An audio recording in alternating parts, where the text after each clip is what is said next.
Diceritakan bahwa Khalifah Al-Ma'mun menagih seorang lelaki Nasrani yang mempunyai hutang sebesar 500 dirham. Beliau menyuruh seorang penunggang kuda untuk mendatangi rumahnya. Setelah Nasrani ditangkap, si penunggang kuda membawanya untuk dilaporkan kepada Khalifah Al-Ma'mun. Dalam perjalanan, Nasrani dan penunggang kuda melihat seorang laki-laki yang sedang membawa seikat rumput di atas kepalanya. Karena besarnya ikatan rumput itu, berkali-kali ia miring ke kanan dan ke kiri. Setiap kali laki-laki itu menegakkan seikat rumput di kepalanya, ia berkata, "La haula wa la quwata illa billahil aliyyil azim." Nasrani mengatakan, kalimat ini adalah kalimat yang agung. Setiap pembawa rumput mengucapkan kalimat itu, si Nasrani mengatakan, ini adalah kalimat yang agung. Si penunggang kuda kemudian bertanya, engkau mengakui bahwa kalimat itu adalah kalimat yang agung, tapi kenapa engkau tidak beriman kepada Allah? Nasrani pun menjawab, aku telah mempelajari kalimat itu langsung dari malaikat langit. Si penunggang kuda merasa heran mendengarkan perkataan itu, tetapi ia tidak meneruskan pertanyaannya. Keduanya meneruskan perjalanan untuk menghadap Khalifah Al-Ma'mun.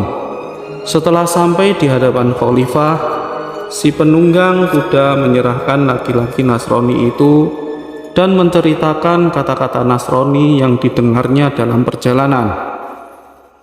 Khalifah bertanya pada Nasrani, bagaimana engkau mempelajari kalimat la haula wa la quwata illa billahil aliyyil azim langsung dari malaikat?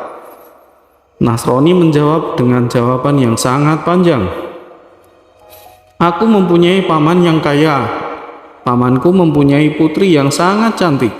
Aku melamarnya, akan tetapi aku ditolak. Kemudian paman menjodohkan putrinya dengan laki-laki lain. Seusai pesta pernikahan, kedua mempelai dipersilahkan masuk kamar pengantin. Di malam harinya, secara mendadak pengantin laki-laki meninggal. Kemudian aku melamarnya lagi karena putri paman sudah tidak bersuami. Akan tetapi lamaranku ditolak lagi dan pamanku menjodohkannya dengan laki-laki lain yang kedua. Seperti halnya laki-laki yang pertama, setelah kedua mempelai masuk kamar, malam harinya pengantin laki-laki yang kedua ini meninggal juga seperti yang pertama. Kemudian aku melamarnya lagi. Akan tetapi lamaranku juga tidak diterima. Kemudian putri pamanku dinikahkan lagi dengan laki-laki yang ketiga. Ia juga mengalami kejadian seperti suami pertama dan kedua, meninggal secara mendadak. Kemudian pamanku menawarkan putrinya ke sana kemari, namun tidak ada satupun lelaki yang mau menerimanya karena takut mati. Setelah itu paman menikahkan putrinya kepadaku. Sebagaimana yang sudah-sudah, seusai pesta pernikahan, ketika aku memasuki kamar istriku, tiba-tiba datanglah syaitan yang sebesar gunung. Ia berteriak dengan suara yang sangat keras seraya berkata, kemana engkau masuk?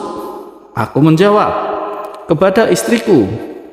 Setan itu berkata, apakah kamu tidak tahu apa yang aku lakukan terhadap suami-suaminya sebelum kamu? Aku menjawab, iya, aku tahu. Setan berkata, jika kamu rela, wanita itu menjadi istriku di malam hari dan menjadi istrimu di siang hari. Jika tidak, maka aku akan membunuhmu. Aku menjawab, iya, aku rela. Begitulah kejadiannya sehingga putri pamanku menjadi istriku di siang hari dan menjadi istrinya di malam hari dalam waktu yang cukup lama.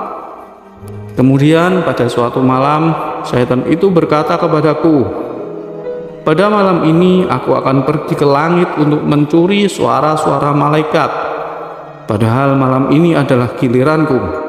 Maukah kamu menemani aku naik ke langit bersama-sama? Aku menjawab, iya, aku mau. Kemudian setan itu berubah menjadi seperti unta dan meminta kepadaku untuk naik di atas punggungnya. Aku pun melakukan permintaannya. Kemudian ia terbang ke angkasa. Aku mendengar para malaikat mengucap kalimat la haula wala quwata illa billah. Ketika syaitan mendengar kalimat ini, ia membalik dan terjatuh seperti mayit, dan aku pun terjatuh pula sepertinya. Di waktu yang tidak lama, ia sadar seraya berkata, "Pejamkan matamu." Aku pun memejamkan mata. Tiba-tiba aku sudah berada di depan pintu kamarku. Lalu aku masuk menemui istriku dan berkata kepadanya, "Tutuplah semua pintu, jendela, dan lubang-lubang ventilasi ketika suamimu yang kedua berada di rumah ini." Pada waktu Isya, setan itu datang dan masuk rumah. Kemudian istriku melakukan semua yang menjadi perintahku. Aku datang dan mendekatkan mulutku di pintu dengan mengucapkan kalimat la haula wala quwata illa billah. Aku mendengar suara gaduh yang amat sangat dari dalam rumah. Aku membaca kalimat itu lagi yang kedua dan ketiga. Tak lama kemudian istriku memanggilku, "Masuklah suamiku." Aku pun kemudian masuk. Kemudian istriku bercerita kepadaku, "Ketika engkau membaca kalimat itu yang pertama, setan berputar-putar mencari lubang pada dinding untuk melarikan diri dari rumah ini.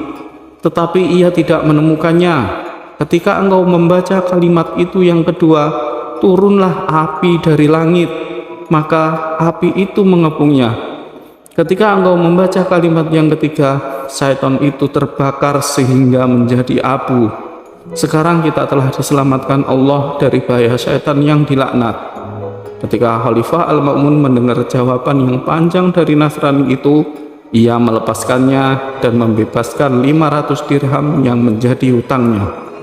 Wallahu a'lam.